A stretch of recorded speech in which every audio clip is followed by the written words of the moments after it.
नाम से शुरू करिए। सर सामने देखिए। स्टार्ट। जी सर। मेरा नाम तनवीर हाजी है। I am belong from Bandipora. वो जो डिस्ट्रिक्ट बांडीपुरा हमारा कश्मीर रीजन में पड़ता है। वी आर द खिदमत centres of Jammu and Kashmir. जो हमारे सारे हैं जम्मू एंड कश्मीर से है। सबसे इंपॉर्टेंट है, सबसे पहले मैं आप लोगों का तहे दिल से शुक्रिया करता हूं, क्योंकि जब भी हमें कभी प्रॉब्लम हुई you are the only one जो हमें पूरा भरपूर सपोर्ट करते हैं और हमारी जो जेन्युइन डिमांड्स हैं उनको आगे लेके जाते हैं। तो आपको हम बता देते, आपको तो पता है कि ये 2009 से हमने शुरू की थी ये लड़ाई, जो अभी तक चल रही है। यहाँ अगर आप देखें तो जो लाइफ टाइम इम्प्रिजमेंट वो 14 साल का ही होता है, हमने वो भी क्रॉस कर लिया। अब हम 17 साल के बीच में आ गए, हम 17 ईयर्स प्लस हो गए। उसके बाद 2009 से ये लड़ाई शुरू होते होते इधर तक पहुँची है। आज तक हम अभी तक अपनी डिमांड्स को सिर्फ आगे रख रहे हैं, लेकिन जो पूरी नहीं हो पा रही है। लेकिन पता नहीं आज क्यों लग रहा है, जब हम पिछली बार यहाँ पे आए फ्यू डेज बैक, हम यहाँ पे जम्मू में आए और हम सेक्रेटरीट चले गए, तो तब हमने देखा वहाँ पे बहुत चहल पहल थी और सारे ministers, MLAs, everyone was there और सब ने बहुत अच्छी तरह रिस्पॉन्ड किया। तब जाके समझ में आया कि नहीं, सच में हुकूमत का होना बहुत ज़रूरी है। इससे पहले हमें नहीं सुना जाता था, हमें कोई भी अंदर आने नहीं देता था सेक्रेटरीट में। लेकिन जब हम पिछली बार गए तो वहाँ पे वार्म वेलकम हुआ और सबों ने सुना। और सबसे अच्छी बात, इवन डिप्टी सीएम्स के कैबिन तक हम पहुँचे, वहाँ पर उन्होंने आश्वासन दिया कि यस, आपका जो सिस्टम है, जो आपका 2009 से जो लड़ाई है वो जेन्युइन लड़ाई है, उस पर बात की जाएगी, उस पर सुनवाई की जाएगी और जो भी बेस्ट पॉसिबल उनके लिए होगा वो हमारे लिए किया जाएगा। अब हम आपकी वसादत से ये कहना चाहते हैं कि देखिए, ये जो प्रोजेक्ट आया था ये जम्मू एंड कश्मीर बैंक और गवर्नमेंट का मिल के लाया था 2009 में। उस टाइम पे जो हुकूमत थी वो उमर अब्दुल्ला साहब की थी, उन्होंने ही लाया था उस प्रोजेक्ट को with the collaboration of JK bank, और लोकली इसको नाम दिया गया था खिदमत सेंटर्स। उसके बाद कुछ समय तक तो ये बहुत अच्छा चला, लेकिन हमारी बदकिस्मती थी, हुकूमतें बदली और उसके बाद कोई हुकूमत रही नहीं और हम दर बदर होते गए। और अब ये लगता है कि अब हमारा शायद जो है मसला हल हो जाएगा, क्योंकि पिछली बार उमर अब्दुल्ला साहब से भी हम मिले थे, बिफोर इलेक्शंस भी हम मिले थे। उन्होंने तब आश्वासन दिया था कि जो भी प्रोजेक्ट्स डिफंक हुए थे, अच्छे प्रोजेक्ट्स, उनको फिर से रिवाइव किया जाएगा और उनका आगे लिया जाएगा। और हमारे अभी जेके बैंक की तरफ से नए चेयरमैन साहब भी आए हैं। आप देखिए, अगर आपको पिछला बाइट याद होगा, आपके पास आप ही ने इंटरव्यू किया था, तब से 4, 5, 7 साल हो गए हम चेयरमैन साहब से नहीं मिल पाए, नहीं मतलब कोई भी मिलने नहीं देता है। अब नए चेयरमैन साहब आए हैं, शायद अब उनके लिए भी पॉसिबल, क्योंकि आप लगता है रास्ते खुल गए हैं, अब यूथ अपनी बात आगे रख सकता है। अगर आज की हुकूमत देखे जाए, चाहे आपका मेन स्ट्रीम पार्टी है चाहे अपोजिशन है, सबका एक नारा तो कॉमन है, बाकी वो आपस में क्या करते हैं वो अलग चीज़ है, लेकिन एक कॉमन नारा था, वो यूथ है।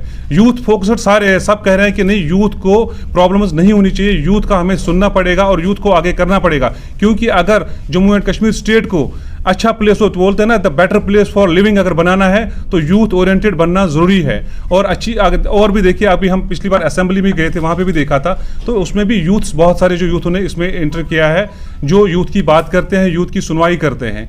हम आपकी वसादत से उनसे रिक्वेस्ट करते हैं हमारा परमानेंट रिहैबिलिटेशन देखा जाए, और प्लस बैंक के साथ जो हम जुड़े हैं, जब तक परमानेंट रिहैबिलिटेशन नहीं होता है तब तक हमारी ट्रांसफ़र पॉलिसी वापस ली जाए। और बैंक को हमें जो थोड़ा बहुत जो कमाई देता था, कमीशन देता था, उस देखिए हमारी हर कोई कहता है 5th पे, 6th पे, 7th पे, 8th पे, 9th पे कमीशन, हर कोई आगे बढ़ता है, क्योंकि इतना ज़्यादा इस वक्त चल रहा है, महंगाई हो रही है। हम जितना बैंक से ले रहे थे, बैंक के पास हम गए थे कि प्लीज़ हमें थोड़ा सा आप करिए ताकि हमारी फैमिली चली जाए, लेकिन अनफॉर्चुनेटली उन्होंने उस कमीशन को डिक्रीज किया। We are the only one entity in throughout Jammu in world जो ऊपर से ग्राफ नीचे लाया गया, जहां हम 10 रुपए कमाते थे वहां 4 रुपए पे पहुंचाया गया।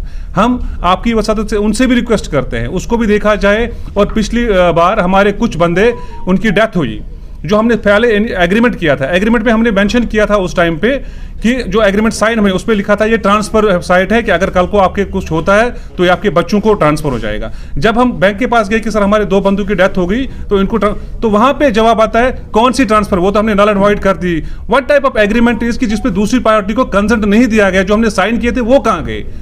ट्रांसफर पॉलिसी हमने मेंशन किया था, साइन भी किया था, वो भी गायब था उसमें से। और 1209 साइट्स ऑलरेडी दरबदर है, और बैंक अभी इस ताक में है कि वो कह रहे हैं कि ब्यूरोक्रेट्स का दबाव आ रहा है हम पे कि और बीसीज आप लगाइए और सेंटर्स लगाइए। जब 1209 दरबदर है, औरों को क्यों दरबदर करना है? पहले हमारे बारे में सोचिए, उसके बाद नई जनरेशन को और लाइए, इसमें कोई प्रॉब्लम नहीं है। लेकिन जब तक हम स्ट्रांग नहीं हो जाएंगे तो गोया ये हो गया कि एम्प्लॉयमेंट जनरेशन नहीं हो रहा है, ये तो रिवर्स उसका हो रहा है और बेरोजगार बढ़ाए जाते हैं। तो हम आपकी वसादत से सबसे अपील करते हैं, खासकर ऑनरेबल सीएम से, कि please look it in this matter.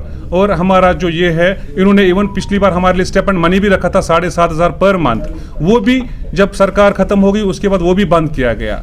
जिससे हमारा कम से कम जो दुकानों का किराया वगैरह चलता था, उसके बाद थोड़ी बहुत अर्निंग को जो कर चलता था। अब हम कुछ नहीं कर पा रहे। हम इस बार रोड्स पे बैठने के लिए नहीं आए हैं, क्योंकि हम ये उम्मीद लेके आए हैं, जो हमने यहाँ का कल्चर देखा परसों से असेंबली में या सेक्रेटरीट में, तो तब लगा कि नहीं, अब वक्त आया है कि यूथ्स का सुना जाएगा, और सारे नॉट ओनली खिदमत सेंटर्स, सब यूथ्स का सुना जाए। जो भी जेन्युइन और लीगल डिमांड्स होगी उनको पूरा किया जाएगा। और हम आप लोगों से भी रिक्वेस्ट करते हैं कि आप लोग भी इसमें हेल्प करिए, ताकि हर कोने और हर किसी के कान में ये बात पहुंचे कि इनका मसला जेन्युइन है और इनको देखा जाए। Thank you very much.